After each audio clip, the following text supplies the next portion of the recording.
તો સૌથી પહેલા તો બધાને ગુડ ઇવનિંગ. કેમ છો બધા?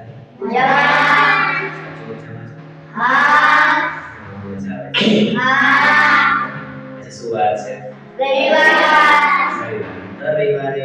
આપણે તમારા માટે એક સ્ટોરી લઈ જાઉં. કાં તો પછી કંઈક નવું જાણવા માટે લાગીએ છીએ અને હું તમને કહેતો હોઉં છું. ઠીક છે? આજે પણ રવિવાર છે. આજે પણ આપણે સરસ મજાની સ્ટોરી સાંભળવી છે. રેડી છો બધા?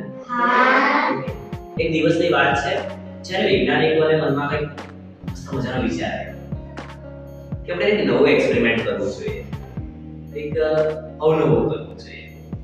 એટલે એ રીતે 4-5 મિત્રો વૈજ્ઞાનિકો ભેગા થઈ અને એક સરસ મજાનું પાંજરું લઈ આવ્યા.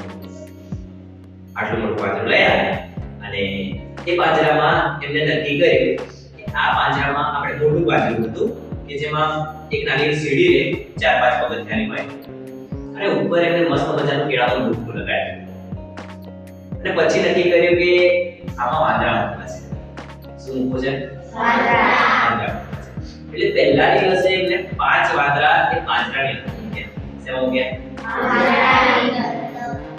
અને પછી એને સિસ્ટમ ગોઠવી કે જે કેળાનું ડૂબકું છે ને એ જો વાંદરાએ પાડવું હોય ને, ખાવું હોય ને એમને, તો એમને 3 થી 4 પગથિયા ચડે પછી એમને પહોંચે. એવી રીતે મોટા પિંજરામાં એમને શું કર્યું? તો કેળાનું ડૂબકું લગાડ્યું, અંદર કેળાઓ મૂકી દીધા, પછી એને સિસ્ટમ ગોઠવી. જેવો વાંદરો પહેલી સીડી ચડે, બીજી સીડી ચડે, ત્રીજી સીડી ચડે ને લોકોને ઠંડુ પાણી પડે. એટલે વાંદરો પહેલું સ્ટેપ ચડ્યો, એક વાંદરા બીજો કેળા છે મસ્ત છે, ભૂખ લાગી, ચાલો ખાઈ લઈએ. પહેલું સ્ટેપ ચડ્યો, બીજું સ્ટેપ ચડ્યો, જેવો ત્રીજી સીડી પર પગ મૂક્યો તરત ઉપરથી પાણી ડૂબ નીચે.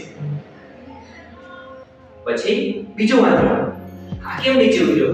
બીજો વાંદરો ફરી સીડી ચડે, પહેલું પગથિયું ચડ્યો, બીજી પગથિયું ચડ્યો, ત્રીજા પગથિયા પર પગ મૂકે ત્યાં પર ઠંડુ પાણી પડે, ફટ દઈને ભાગી જાય. તો બધાએ ટ્રાય કર્યો.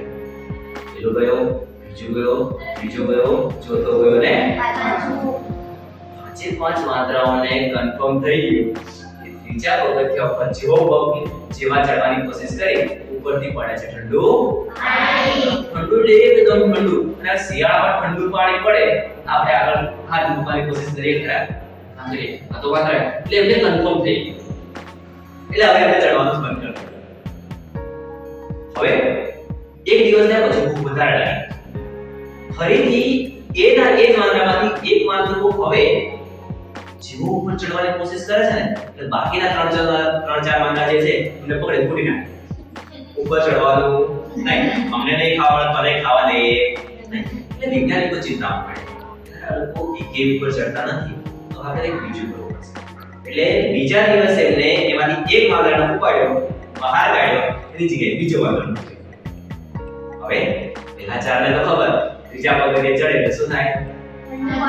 ઠંડુ પાણી પડે.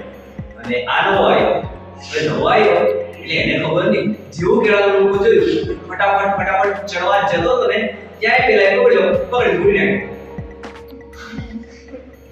એને પાણીનું ખબર નહીં. જેવો પેલો બિચારો ઉપર ચડવાની કોશિશ કરે, આ બે જણા હતા પકડી નીચે ફૂટી નાખે. એટલે કેળાનું લાગ્યું આ સીડી ઉપર ચડવું એટલે લોચો, માર ખાવી.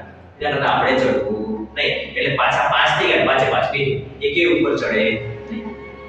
ફરી પાછો વૈજ્ઞાનિકે નક્કી કર્યો કે બાકીના પેલા 4 છે એમાંથી એને કાઢી લેવા છે. એક તો નવો હતો, બીજો જૂનો હતો, એમાંથી એને કાઢી, બીજો પાછો નવો મૂક્યો. અને બીજો વાંદરાએ નવો મૂકેલા વાંદરાએ જેવું ઉપર કેળા જોયા તરત એને વિચાર આવ્યો કે કેળા ખાવા છે. જેવો સીડી પર ચડવાની કોશિશ કરે એટલે 3-4 ભેગા થઈ અને પકડી નીચે ઉતારી ફોડી નાખે. ફરી પાછી એને કોશિશ કરી ઉપર ચડવા દે નહીં, અમે નાખે તને ખાવા દઈશું. એટલે ફરી પાછું પડે તો આવી રીતે એ ચાલ્યું.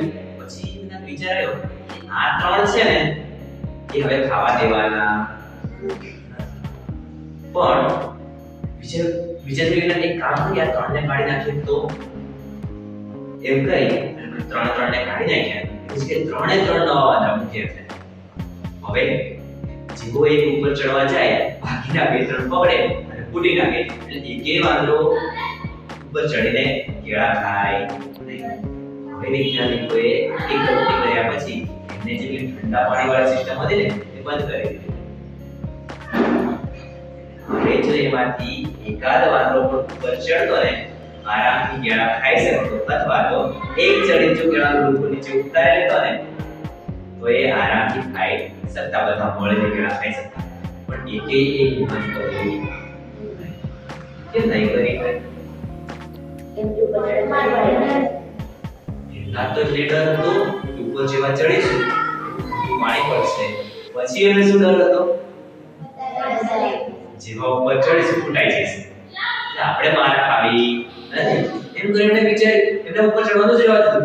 એમ કરીને એમને ખાધા જ નહીં કેળા, એમને પડી રહેવા દીધા.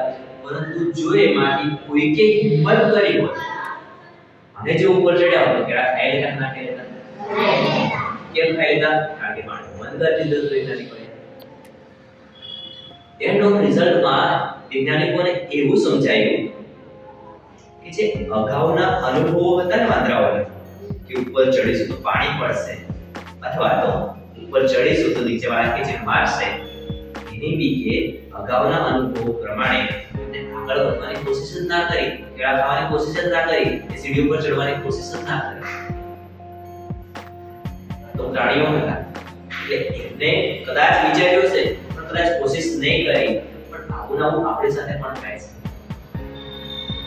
આપણી આસપાસ ઘણા બધા લોકો એવા છે કે જે પોતાના બાળકોને વહેતા પ્રવાહમાં મોકલી દે છે. જેમ કે આપણી આસપાસમાં ઘણા બધા એવા લોકો હશે કે જેમને પોતાના બાળકને 10મા પછી આર્ટ્સ કે કોમર્સની જગ્યાએ સાયન્સમાં મોકલી દીધું હશે. કેમ?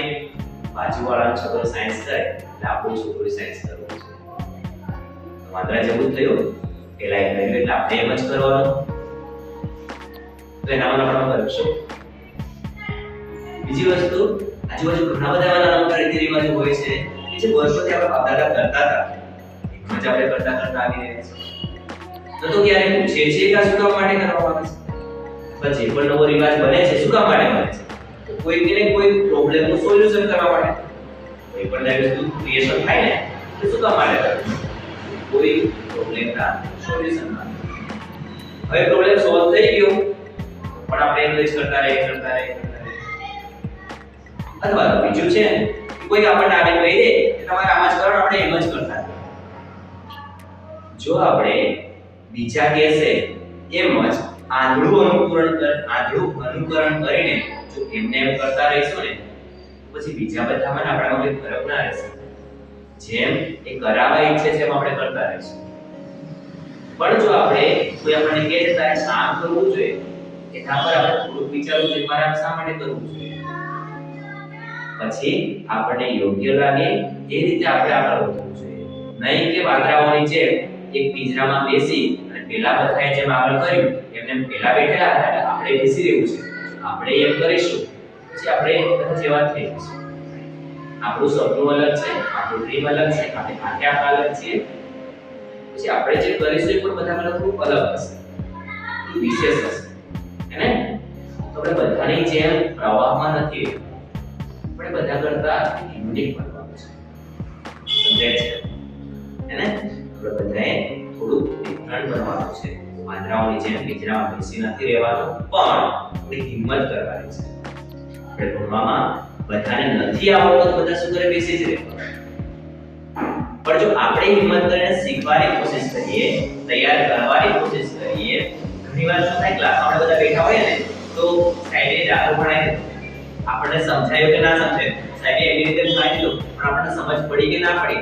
જેને પડી છે ને તો પડી છે, જેને નથી પડી તે ક્યારેય હિંમત નથી કરતા કે સાહેબ મને શીખવાડો ને. આપણે એમાંથી થોડું અલગ થઈને હિંમત કરવાની છે. સર દાખલો શીખવાડ્યો છે તો મેં જોયો છે, સમજ તો પડી ગઈ છે, પણ મને આ સ્ટેપ શીખવાડી દો ને. આ હિંમત આપણે કરવી પડશે. સમજાય છે? આપણે બધાથી થોડા અલગ બનવાનું છે, યુનિક બનવાનું છે. આટલી વિશાળ દુનિયા છે અને દુનિયામાં જન્મ એકવાર મળે છે. તો આપણે કંઈક એવું કરવાનું છે કે બધાથી અલગ કરવાનું છે. રેડી? એક મસ્ત કોટ છે હિન્દીનો કે કર દિખાઓ કુછ એસા दुनिया कल्पना चाहे आप कही जैसा।